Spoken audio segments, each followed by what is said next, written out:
안녕하세요. 수업 요약 드리겠습니다. 오늘 수업은 영어를 거의 안 쓰고 한글로만 진행을 했어요. 저번에 말씀드렸던 것과 같이 지금 영어로 질문을 했을 때 영어로 답을 잘 못하는 게 특정 부분에서 발생이 되고 있는데, 어떠한 주제에 대한 질문을 하면은 거기에 대한 답을 못하고 계속해서 가만히 기다리고 있는 일이 있어요. 그래서 그게 왜 그럴까? 라는 걸 알기 위해서는 어쩔 수 없이 한글로 진행을 해야 됐고, 그렇게 하겠다고 제가 저번에 카카오톡에도 말씀을 드렸었죠.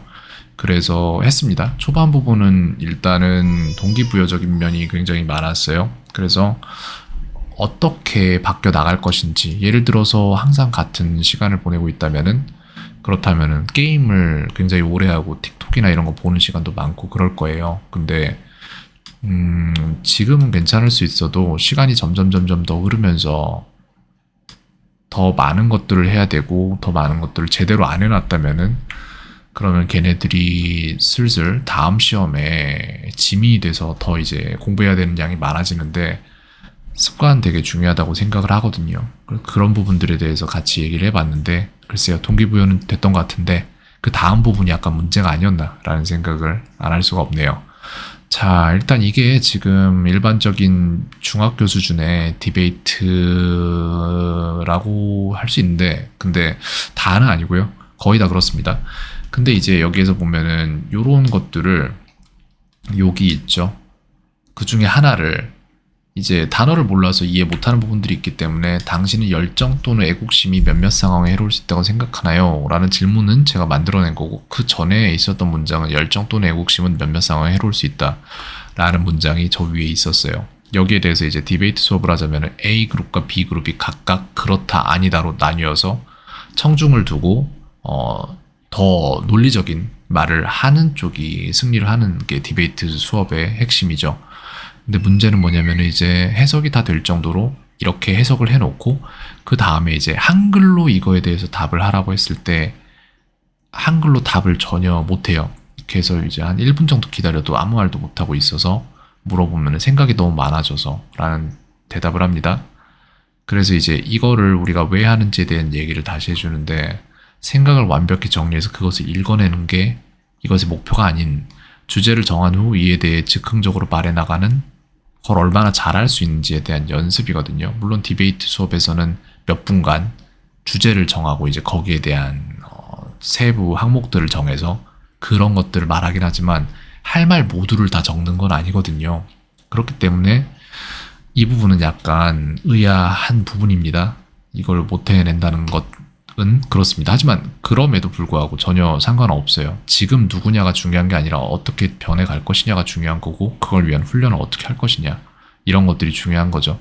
그래서 여기에서 제가 생각하는 것은 무엇이냐면, 생각을 말로 즉석에서 표현하는 능력이 더 필요하다라고 생각을 합니다. 그래서 말을 못했기 때문에 왜 그렇게 된 걸까요? 왜 말을 못할까요? 이런 것들을 물어봤을 때 질문이 어렵다라는 말을 했어요. 그래서 더 쉬운 걸 바로 찾을 수는 없었고, 다음 걸로 이동했을 때 SNS는 젊은 자들의 우울의 원인이다라고 해석을 했는데 상관없습니다. 딱히 엄청 틀리진 않아요. 직역이고 좀 매끄럽지 않다 뿐이지. 그래서 젊은 사람들이 SNS를 해서 우울해지는 거다, 그것이 원인이다라는 이야기가 나왔고, 거기에 대해서 그렇다, 그것이 원인이다 내지는 아니다, 그것은 원인이 아니다, 이 두 가지의 의견을 각각의 팀에서 나눠서 얘기를 해야 되는데, 여기에 대한 거를 한글로만 얘기를 해보라고 해도 한 2, 3분 정도를 기다려도 아무 말도 못하는 모습을 봤어요. 그래서 이제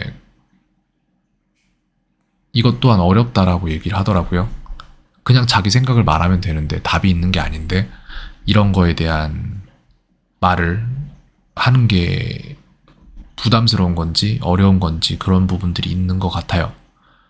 그래서 끝나고 나서 아이에게 이런 거 하는 거 괜찮냐라고 물어봤는데 조금 힘들어하는 모습 보이더라고요. 그래서 그럼 어떻게 하는 게 좋겠느냐라고 물어봤더니, 그냥 더 편한 주제로 얘기를 했으면 좋겠다라고 얘기를 하는데, 그렇다는 얘기는 저희가 이제 몇 시에 잤느냐 내지는 뭐 뭘 먹었느냐 이런 식의 티키타카 되는 그냥 간단한 얘기들, 친구들끼리 할 수 있는 그 정도 수준의 영어를 얘기를 하는 거거든요. 하지만 제가 원했던 것은 무엇이냐면은 아이가 영어에 대해서 더 익숙해지고 그리고 얘기를 할 때 더 논리적으로 얘기를 잘 하는 사람이 됐으면 좋겠다라는 목표를 가지고 있었어요. 근데 영어를 할 때 그냥 짧은 얘기들은 되게 잘 하는데 긴 얘기는 왜 이런 질문을 하면은 영어로 이런 질문을 하면은 대답을 전혀 못하지? 라는 거에서 시작되는 의문으로 이제 완전히 이걸 한국어로 바꾸면 그래도 못하나? 라는 가설을 세웠을 때 못한다라는 답이 지금 현재 나온 상황이에요.